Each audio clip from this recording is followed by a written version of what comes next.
नमस्कार दोस्तों, मैं राहुल भोज। साल था 2011। भारत पूरी तरीके से भ्रष्टाचारियों के कब्जे में था। भ्रष्ट सरकार तरह तरीके के स्कैम से लोगों को चारों तरफ हैरान करे हुई थी।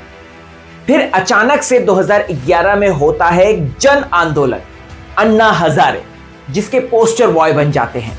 और अन्ना हजारे के साथ उनकी स्क्वाड थी, जिसमें अरविंद केजरीवाल थे, कुमार विश्वास थे, प्रशांत भूषण थे, योगेंद्र यादव थे और भी बहुत सारे, शाजिया आलमी जैसे बड़े बड़े नेता।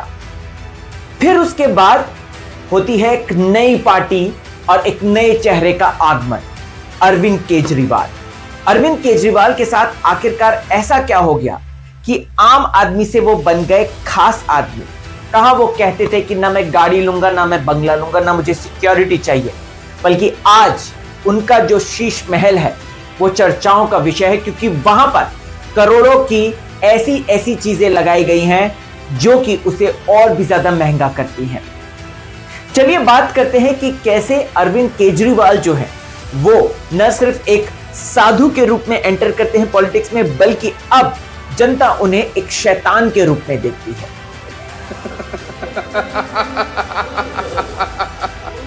2012 की बात है।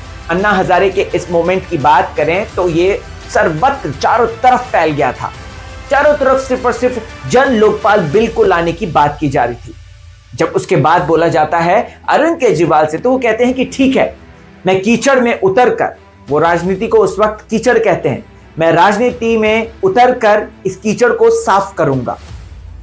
बहुत से लोगों की ये उम्मीदें थी कि अरविंद केजरीवाल जो हैं वो कुछ ना कुछ नया तो करेंगे, कुछ ना कुछ खास तो करेंगे। उसके बाद अगर बात की जाए तो 2013 की बात आती है। वो इलेक्शन लड़ने का फैसला करते हैं और वहां पर वो जो है सेकंड ज्यादा बहुमत की पार्टी बन जाते हैं आफ्टर बीजेपी। उसके बाद वो कांग्रेस के साथ हाथ मिलाते हैं और उसके बाद वो दिल्ली की सत्ता अपने कब्जे में करते हैं। अरविंद केजरीवाल की अगर बात करें तो उन्होंने स्टार्टिंग से ही एक ऐसी पॉलिटिक्स खेली जो कि आज तक कभी भी किसी को देखने को नहीं मिली। फ्री बिजली, फ्री पानी और उसके साथ साथ तमाम तरीके की फ्री योजनाएं, जिन्हें कई पार्टी वाले, चाहे वो बीजेपी हो चाहे वो कांग्रेस हो, रेवड़ियां कहकर कहती हैं।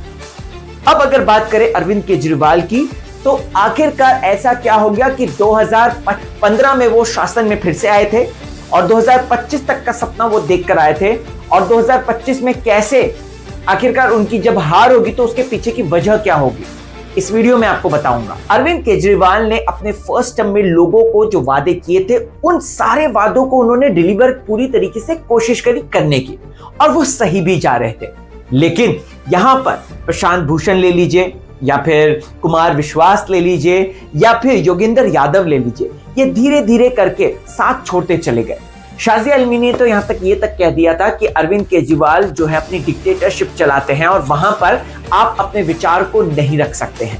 कुमार विश्वास जब अलग हुए तो उन्होंने रिसेंटली एक इंटरव्यू में ये बात, पॉडकास्ट में ये बात बोली थी। और दूसरा, वो एक बार ये नहीं कहने को तैयार है कि मैं खालिस्तानी शक्तियों से लड़ूंगा, मैं आतंकवाद का विरोधी हूँ, मैं आतंकवाद के खिलाफ बोलेगा नहीं, क्योंकि बोलेगा तो जिन्होंने इन्वेस्ट किया है उसके अंदर वो नाराज हो जाएंगे, वो शक्तियां नाराज हो जाएंगी। तो मैं कि जब वो मैं करने लगे थे तब हमने उनका साथ छोड़ दिया। और प्रशांत भूषण और योगेंद्र यादव की तो बात ही अलग है, उन्होंने तो पूरी तरीके से कन्नी ही काट ली। ऐसे थे मेंबर जो अन्ना मूवमेंट के वक्त साथ मिले थे, वो अरविंद केजरीवाल का हाथ छोड़ते चले गए और अरविंद केजरीवाल यहां पर अपनी सरकार को चलाने के लिए अलग अलग स्कीम्स डालने लग गए। जब अरविंद केजरीवाल से चीजें नहीं बन पा रही, उस वक्त उन्होंने एलजी और दिल्ली पुलिस, इन दोनों को लेकर रोना शुरू कर दिया।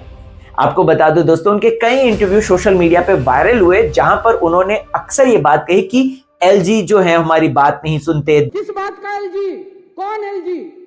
कौन लेफ्टिनेंट गवर्नर? हमारे सर पे बैठ गया आके लेफ्टिनेंट गवर्नर। अब वो तय करेंगे कि हम अपने बच्चों को कहां पढ़ाएंगे। ऐसी सामंतवादी सोच के लोगों ने आज हमारे देश को पीछे। दिल्ली की पुलिस हमारी बात नहीं सुनती, मैं तो खाली का ही यहाँ पर सीएम बन गया हूं। और यहाँ पर उन्होंने गंदी नालियां, गंदा पानी, इसके लिए बीजेपी को ब्लेम किया, क्योंकि उस वक्त बीजेपी एमसीडी में थी। उसके बाद फिर एमसीडी इलेक्शंस होते हैं और अरविंद केजरीवाल जो है एमसीडी में भी जीत हासिल करते हैं। लेकिन आज दिल्ली की जो स्थिति है, स्वाति माहिवाल जो है, जो अरविंद केजरीवाल के साथ ही पार्टी में काम करती थी, वो उनसे अलग होगी और वो उनकी कॉन्स्टिट्यूएंसी से लेकर आतिशी की कॉन्स्टिट्यूएंसी में जाकर लोगों को, मीडिया को उनकी पोल पट्टी क्यों खोल रही हैं। सच ये है कि आज यमुना नदी 76% दिल्ली में ही प्रदूषित होती है। हर दिन 22 नाले सीधे इस नदी में विलय हो रहे हैं। 238 MGD अनट्रीटेड सीवेज हर दिन नदी के अंदर डाला जा रहा है। 7,000 करोड़ रुपए खर्च हुए हैं पिछले 10 साल में इस नदी की सफाई पे, लेकिन उसका रिजल्ट कुछ भी नहीं है। और उन्होंने एक तरीके से अपने स्टेटमेंट से 2 राज्यों के बीच में लड़ाई करवाने की कोशिश करी है। यही सबसे बड़ा सवाल आता है, अरविंद केजरीवाल 2025 में वापस आ पाएंगे या नहीं ये तो नहीं पता, लेकिन हाँ, लिकर स्कैम सबसे बड़ा दाग है उनके पॉलिटिकल करियर में, जो कि उन्हें सोचने पर मजबूर कर देता है कि आखिरकार उन्होंने ये क्या कर दिया। अरविंद केजरीवाल की अगर बात करें दोस्तों, तो उन्होंने 3 बड़ी बातें जो हैं पॉडकास्ट में अपने बोली हैं कि यमुना को हम साफ नहीं कर पाए क्योंकि बीजेपी ने हमें तोड़ दिया, हम यूरोपियन स्टैंडर्ड की सड़कें नहीं बना पाए, एयर क्वालिटी इंप्रूव नहीं कर पाए। अरविंद केजरीवाल सिर्फ वादों के धनी लगते हैं आप, और ऐसा लगता है कि एक बार फिर से 2025 में जब वो वोट मांगने जा रहे हैं, वो ये बात कह रहे हैं कि हमें एक और बार 5 साल का मौका दे दो और हम जो हैं इन तमाम तरीके की चीजों को आपके सामने रख देंगे। बट ये जो प्रॉमिस थे, ये प्रॉमिस उन्होंने 2015 में भी किए थे, 2020 में भी किए थे, और अब कोरोना से लेकर सरकार को तोड़ने से लेकर ये सारे बहानों के साथ वो एक बार फिर से आ गए और कहने लगे हैं कि 2025 में हमको मौका दो। क्या दिल्ली की जनता उन्हें मौका देगी? वैसे देखकर तो लग नहीं रहा कि दिल्ली की जनता उन्हें मौका देगी। दिल्ली की सारी सीट्स बीजेपी ने जीत ली थी, कांग्रेस के हाथ भी नहीं लगी एक सीट। तो ऐसे में अरविंद केजरीवाल को शून्य से शुरू करना पड़ेगा, ऐसा देख के लग रहा है। पार्टी एग्जिस्ट तो करती है, लेकिन अरविंद केजरीवाल के झूठे वादे जो है सबके सामने आ गए हैं।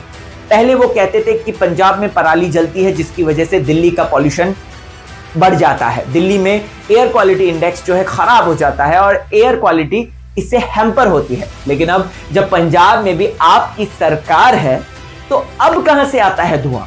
दिल्ली की हाल देखिए आप, दिल्ली में पॉल्यूशन चारों तरफ फैला हुआ है।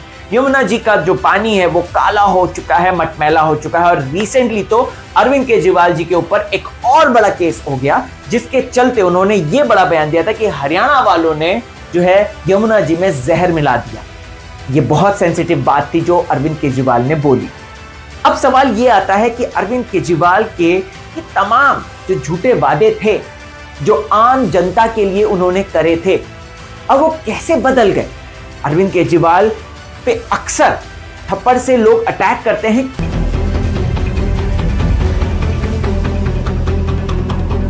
क्यों? क्योंकि वो वादों के पलटे हुए हैं। उन्होंने अपने वादे जो जनता को दिए थे वो नहीं दे पाए, जिसकी वजह से जनता गुस्से में है।